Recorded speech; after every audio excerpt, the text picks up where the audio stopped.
With me today is the amazing Shelly Horton. She is a journalist, TV presenter, keynote speaker, MC, runs her own company, ShellShocked Media, and is an out and proud peri warrior and incredible human. Shelly has been a long-time advocate for women's health, including publicly speaking up to destigmatized topics such as women's choice to be child-free. I'm with you on that one. Mm-hmm. PCOS, dense breast depression, and perimenopause. Now, she's an ambassador for the National Breast Cancer Foundation, Too Good, Pink Hope, and Her Mental Health. She's also a member of the International Menopause Society, and she has way too much going on to let perimenopause get in the So welcome, Shelly. Ain't that the truth? If you want something done, you give it to a busy woman. I haven't got time for these peri symptoms. God, me either. I'm with you on that one. So keen to get into our chat because it's such an important chat and something that people really need to hear and talk more about. So I want to start with my first fabulous question, which is if you were leader of the world for a day, what would you change and why? Okay, I love this question so much that I'm completely going to change it. So it's not going to be if I'm leader of the world, but if I had magical powers that could affect the entire world. What I would do is for 1 week, I would give every man perimenopause. So I want them to experience the hot flushes, the insomnia, the night sweats, the weight gain around the middle, the anxiety and depression just for 1 week, because I think if they actually experienced it, then the entire stigma around perimenopause and menopause would go.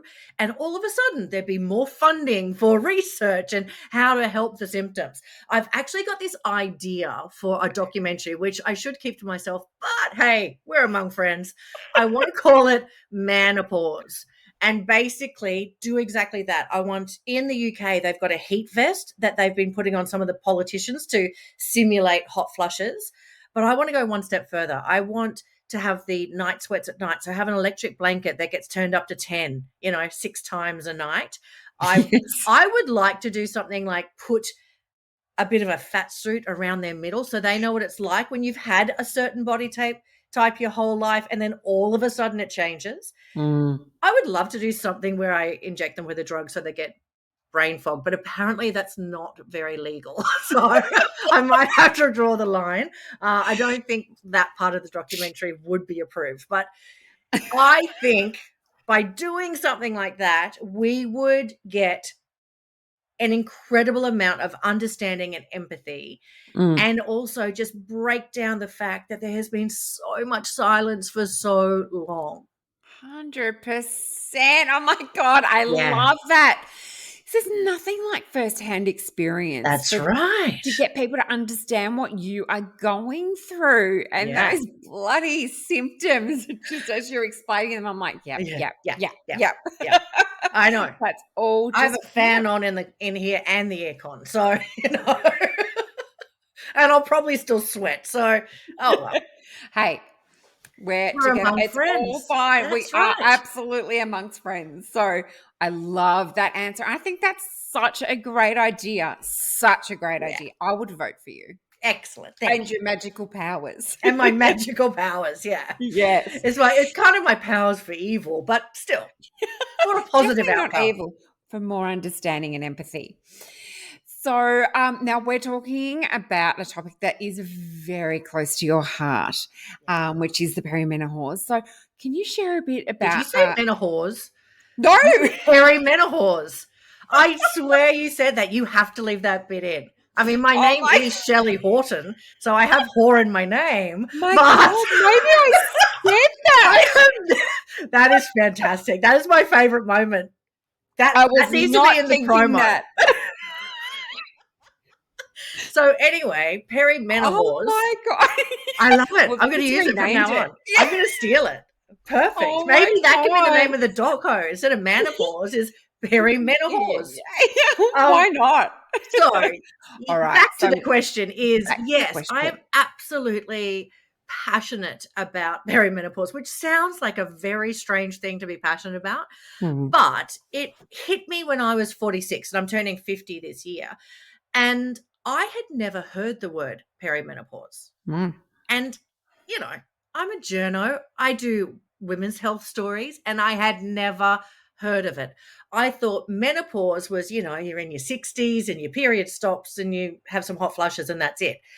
How wrong I was. So, mm. unfortunately for me, my main symptom with my perimenopause is depression and anxiety. And I have never, ever had mental health issues before in my life. Yeah. So it sideswiped me. It basically, took my feet out from underneath me and I would cry every day. But the thing that I find with perimenopause and perimenopause symptoms, so, the main symptoms are your hot flushes, the anxiety and depression, brain fog, night sweats, insomnia, aches and pains, that sort of thing. Just about all of these symptoms you can pass off as something else. Mm, I thought I was having hot flushes just because I'd put on some COVID kilos, like I'm like, oh yeah, mm, put on a bit of weight. Um, and then the depression, I was like, I'm just stressed about my business not coping during COVID. Like it mm. was so easy for me to brush it to the side. And what I think is women tend to do that. They put themselves last anyway. Everyone else comes first. And Yeah. then if they've got time after all of that, they might see a doctor. But I ended up having almost 6 months before I spoke to a GP about all of these symptoms. And the only reason that I did see a GP is because after using an IUD, which for the blokes out there is a form of contraceptive, I hadn't had a period in 12 years. So I loved my life. I loved not having a period.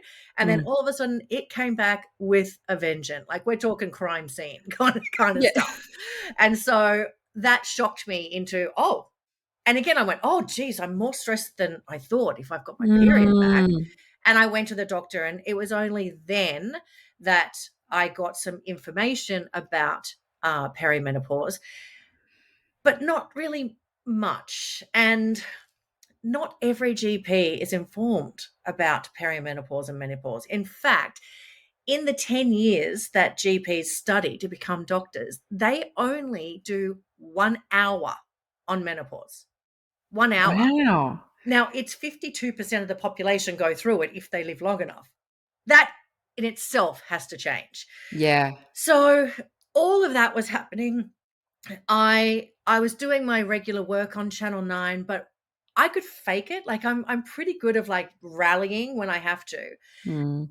But then what would happen is I'd rally, I'd do my spot on TV, which is very stressful. I'm debating 7 topics live on TV over a 20-minute period against someone like Ben Fordham, an incredibly intelligent journalist. And I'd do it, and then I'd cry the whole way home in the car and just go, oh, I may as well quit before they fire me because I just embarrassed myself in front of the entire nation. So this negative self-talk that comes with that peri anxiety and depression, it nearly had me walking away from a brilliant career that I Mm. love in journalism. And so when that happened, I finally got my friend, Dr. Jenny Mansberg, because this is what you need to understand. So Dr. Jenny Mansberg is basically the oracle when it comes to perimenopause and menopause, but I've never wanted her to be my GP because, I drink wine with her. I don't want her to have seen my vajayjay. So it's a fair rule, right? It's a Right. fair rule. You may have to put a warning on this podcast for your listeners. But anyway, and then finally, I just wasn't having much joy with the doctors I was seeing. So Mm. my husband said, oh, for Christ's sake, can you go and see Ginny? Yeah. So I went to see Ginny, and she's like, babe, why didn't you talk to me about this? And I said, well, that's part of it is the stigma and the shame. I Mm. I didn't know how to talk about it. When I confessed to my mother that I had really quite severe perimenopausal depression, but that I was seeing Dr. Ginny and I was seeing a psychiatrist and my husband was supportive and I was doing all the right things, Yeah. her response was, chin up, because that's her generation. They Mm. did not speak about it. They just soldiered on. And so once I actually got onto HRT and some antidepressants, so I needed both at that stage, which I'm sure was because I left it for 9 months. I was back, baby. I was Mm. back to me. And I was like, why the hell did I just lose 9 months of my life and my career because of something that no one spoke about? So Yeah. that turned it into a real sense of purpose and passion for me. Mm. Oh my gosh, thank you so much for sharing your story. And I do completely resonate with parts of it. And I find it so alarming that you thought about quitting your Yeah. career because you were feeling that way and that so many women do. It's Yes. just that This that that really explains that, or that could explain for many what is going on out there in the workplace, because we are losing way absolutely. too many women. Well, that's why I was so excited to come on your podcast, because this is reaching leaders Mm. who are probably dealing with women of that age group, that 45 to 55 age bracket. Now, the stats that we've got are from the UK, but it shows that 10% of women in that age group quit their job. Now, it doesn't mean that they retire, but they might, like Ginny had someone come into her surgery and she was a lawyer and she quit her job and became a receptionist at a dentist because she just didn't want the pressure anymore. Now, the thing Wow. is, once Ginny got her onto the right medication, she was like, what did I just do? Yeah, But right. before that, people didn't know. So 10% quit their jobs. Then it's 14% actually asked to go part time. And a lot of women are saying that's because they're part of that sandwich generation at that age. So they've probably got kids they're looking after and Mhm. elderly parents. So the thing that can budge is you can't get rid of either of those, but you can cut back on your hours. Yeah. And then it's another 8% actively don't go for a promotion or ask for a demotion. Now, these are our thought leaders. These are our incredibly experienced, vital mentors that are in our workplaces. So, to me, it is vital that leaders and workplaces realize how important it is to manage Mm. perimenopause and menopause. So, it's because of that that Dr. Ginny and I created Don't Sweat It, which is an online program that basically makes workplaces menopause friendly. And it can be some simple changes and things that will just make women feel valued and more comfortable. Yes. Yes, I love Yes. that. And how good is it to find a great GP? Yes, but it's hard. It's hard. I It's know it's hard. But hard. once you do, it's Yeah. like, oh, life changing. Yeah, So totally. I've got that at the moment with a psychiatrist I'm seeing. So I've seen a few people, but then so I was part of the very first parliamentary roundtable on menopause a couple of months ago. So we had about 7 of Australia's best experts on menopause and me, you know, and I was the one sharing my story. But one of them was Professor Jayashri Kulkarni, who is from Her Mental Health, which is why I'm now an ambassador. And she specializes in perimenopausal depression because it's not the same as regular depression because it's not situational, it's your hormones. So it's a Mm. chemical imbalance. I had 1 hour session with her and basically went, oh, okay, I'm fixed. Like, that's amazing. I Of love it. course, I now have to change all of my medication. So I'm not fixed. It's just something that we'll have to work with. But when you connect with someone who has your back, who is very informed and can empathize and understand what you're going through, it's a Mm. game changer. Oh, 100%. 100%. When I finally found my solution, which was the HRT as well, That was a massive game changer for me because I got really angry, like Oh, you had the like rage. anger, like really odd, like kick Yeah. the vacuum for no reason, Yeah. glasses flying across the room. It's just like, what is going on with me? I'm Okay, not. so again, probably shouldn't tell this story, but I'm going to. So I was going into Channel 9 and I would often get hot flushes right before I go on stage, on in the studio.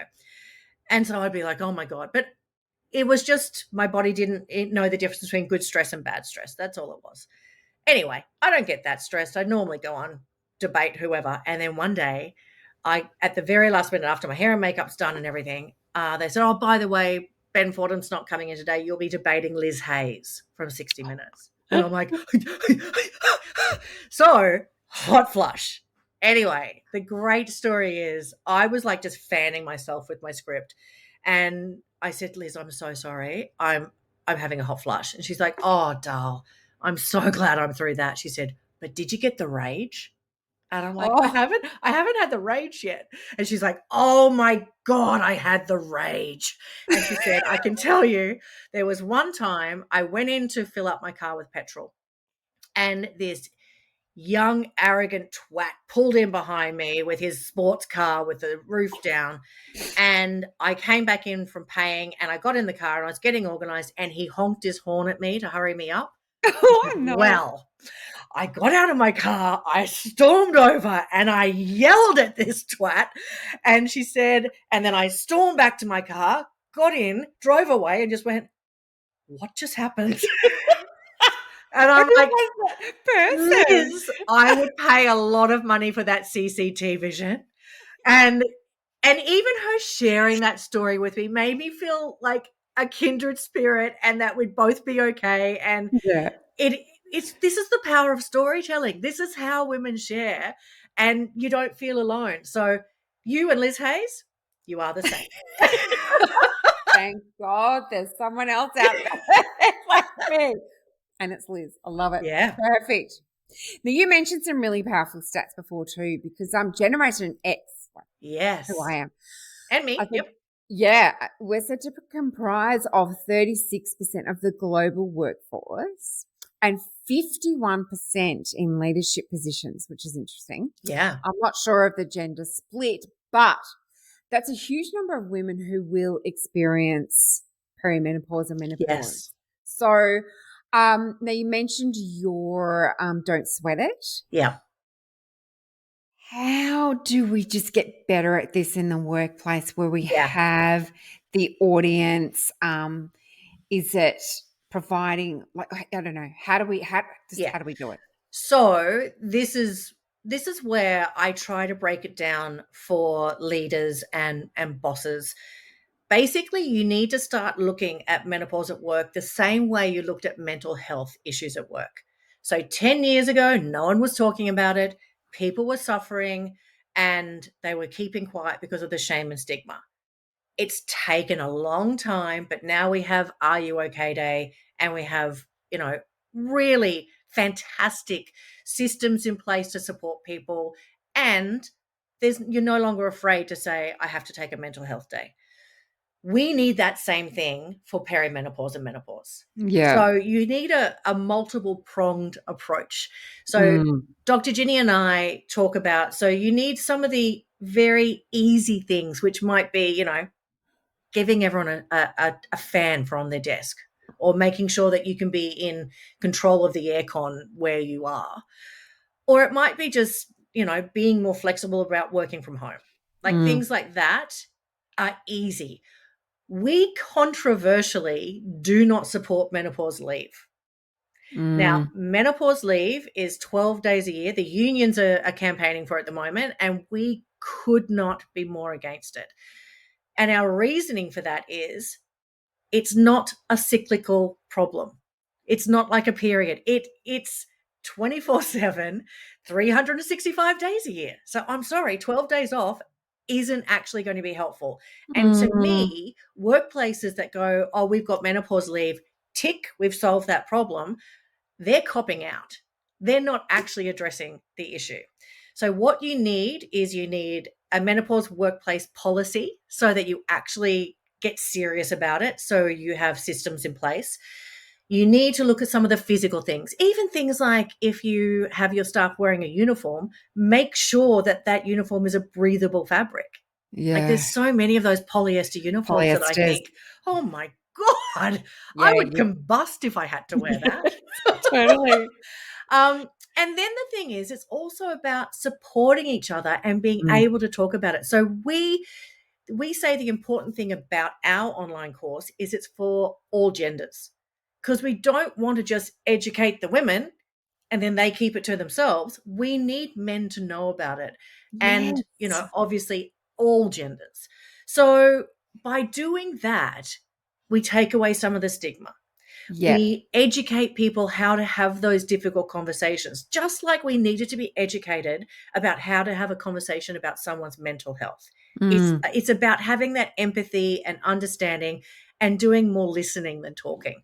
Yeah. So all of those things combined, Mm. Dr. Ginny's also providing executive menopause health checks, because we know when you get to that top tier, when you're in the C-suite, then they care about your health because they want to keep you, on billable Yeah. hours. Yeah. But 100%. most of those executive health checks don't include perimenopause or menopause checks. And that is actually the main check that women of that age group need. Yeah. And then what we've done as well, because we're suckers for punishment, we have started running retreats. So we've got our first one coming up in June. And that's not for workers at the moment. That's for just women who go, I need a crash course in peri and menopause. And we just so happen to be having it on Hamilton Island and plan to drink a lot of cocktails, which goes against the research for hot flushes, but I don't care. We're going to be in the middle of winter on an island. I will have hot flushes as long as I can have my Oh, Aperol spritzers. yeah. um, Absolutely. so what we need workplaces to do is look at it as a 360 issue, Mm. and basically come at it as, if I flip it, as well as I want them to have empathy and I want them to understand, look at your bottom dollar, look at the bottom line. It costs you money to replace these very experienced women. It costs you money if they have extended sick leave or if they ask for a demotion. Like, it actually makes sense for you to invest in these women more than it does to invest in sending a 30-year-old on a leadership course. These Yeah. are the women you want to keep, and you need to make sure that you can retain the staff, because we know how much it costs to replace them. Every time you replace someone, you end up spending their salary plus 30%. Yeah. So Exactly. ding, ding, And ding. It makes isn't it sense. it does make sense. So it makes business sense, but it also Yeah, makes people sense. of I course. mean, yeah, and it's such a shame that we have to talk profit, but unfortunately, that's what I some don't people mind. hear. I am happy to talk profit if it gets people across the line and helps women. Totally. Yeah. Yeah. So I love that, the 360 approach, and also the fact that you're really passionate about educating men as well, Yeah. because that's going to help them at home. I know. I So mean, some of the come on. feedback uh, we've had some great feedback, but some of my favorite feedback was from, I was a guy who ran a legal firm, and he sent us an email and just said, can I say thank you for the Don't Sweat It program? Not only has it helped me manage some of the partners and understand what they're going through, but my wife was going through it and didn't even know what was happening. So he's Wow. like, you've helped me at home. Then we Oh, had another guy write in from hospitality industry, and he's like, ladies, I'm a gay man, never seen a vagina, so didn't know how to deal with any of this. And now he's like, you women need a hug. It was such a lovely so email. beautiful. And Yeah. then we had a 26-year-old girl write to us and say, oh my God, I've just done your course, and now I realize I've been such a bitch to my mum, and now I know what she's going through. So there is such a ripple effect Yeah. that I think Gen X can actually smooth the path for everyone coming behind us. Absolutely. We could be the role Yeehaw! models forward. Yeah. I love that. Absolutely love it. So what do you encourage women to do if they are Okay. struggling? Like if they're just, some people won't know what's going on, some people Yeah. will. What do they do? First of all, talk to your friends about it. Mm, In my case, because I moved away from home as soon as I finished year 12 and then basically, have not been around my school friends, most of my friends are younger than me, which, mm, says a lot about my maturity. But I didn't have many friends who were going through perimenopause at the same time as me. But once you start talking about it, other women will chime in. So I would definitely start being open to talking about it. The next thing is to find a good GP. And I'm telling you now, it's not easy, but it's mm. worth the struggle. We recommend that you go to the Australasian Menopause Society's website, which is menopause.org.au. And if you go onto their site, they have a find a doctor drop down. You put in your postcode, and doctors who have an interest in perimenopause and menopause or have done extra study in that area are listed there. So you're not going to go and see a doctor who says something like, oh no, you're too young for Mm, perimenopause, or oh, I'll send you off for a blood test. We know blood tests are useless because your hormones change every day. So you mm. need people who are up to date. And that may take a bit of trial and effort. I'm on the Gold Coast. I'm based on the Gold Coast now, and I still haven't found a GP that I'm happy with up here. So I've been using telehealth because Yeah, that's another right. option. They may not be right near you, but if you just want to see your GP for, your flu injections and stuff like that, great. But when it comes to your perimenopause and menopause, make sure you're seeing someone who is an expert. So Yeah. that's really vital. So talk, make sure that you get a good GP because the symptoms are so varied and every woman has different symptoms, and some people may sail through. Mm. I do kind of want to punch them in the throat, but I probably So do should be I. more supportive. So do I. Yeah, don't tell me about sailing through it. But good on you. But Yeah. no, but like some women, it might be just the weight gain that they hate. Some women, it's the hot flushes. Mm. Some women, it's like I have a funny story. One of my girlfriends who has a staff of 14, and she was presenting to the staff, and then she had to get her executive assistant to stand up, and she couldn't remember her name because she had brain fog. And Oh. so she pretended to faint because she said the only way to recover from that was for them to be concerned about her medical safety. So we don't want people having to pretend to faint to cover up brain fog. So to That's combat just the that, best. I know, right? This Yes. is what women do. We are very We're resourceful. very resourceful. Um, then, of course, plugging my own course, but Yes, get definitely. the workplace on board and Mm. just make sure that you have. There are a lot of courses out there, but they are not evidence driven.